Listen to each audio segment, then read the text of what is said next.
నిజంగా ఎంత దుర్మార్గంగా మాట్లాడుతున్నారంటే ఇప్పటి వరకు దేశంలో బీసీ కులగణన 1931 తర్వాత పాపుల ఏది సోషియో ఎకనామిక్ సంబంధించి బ్రిటిష్ కాలంలోనే జరిగింది. ఆ తర్వాత అఫీషియల్గా అథెంటిక్గా ఉన్న కులగణన ఏదైనా జరిగిందంటే ఇప్పుడే జరిగింది. అది ఇల్లు పోయి సర్వే చేసిర్రు. మరి గవర్నమెంట్ అధికారులను పంపించి సర్వేలు చేయించడం ఏడ తగ్గింది.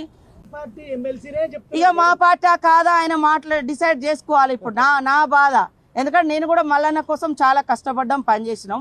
పార్టీలో మాట్లాడాలనుకున్నప్పుడు పార్టీ లైన్లో ఉండాలి. లేదా మీకు డౌట్స్ ఉంటే ఇది ఎట్లా చేసినామని ఆయనని కూడా 2-3 మీటింగ్లో పిలిచినాం.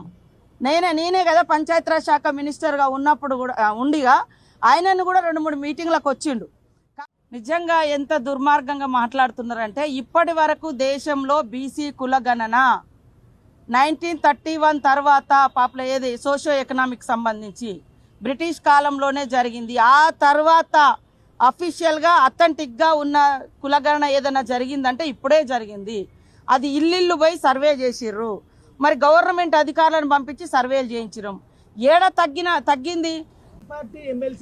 ఇక మా పార్టీ కాదా ఆయన డిసైడ్ చేసుకోవాలి. ఇప్పుడు నా బాధ, ఎందుకంటే నేను కూడా మల్లన్న కోసం చాలా కష్టపడ్డాం, పనిచేసినాం. పార్టీలో మాట్లాడాలనుకున్నప్పుడు పార్టీ లైన్లో ఉండాలి. లేదా మీకు డౌట్స్ ఉంటే ఇది ఎట్లా చేసినామని ఆయనను కూడా 2-3 మీటింగ్లో పిలిచినాం. నేనే కదా పంచాయతీరాజ్ శాఖ మినిస్టర్గా ఉన్నప్పుడు కూడా ఉండిగా ఆయనను కూడా 2-3 మీటింగ్లకు వచ్చిండు.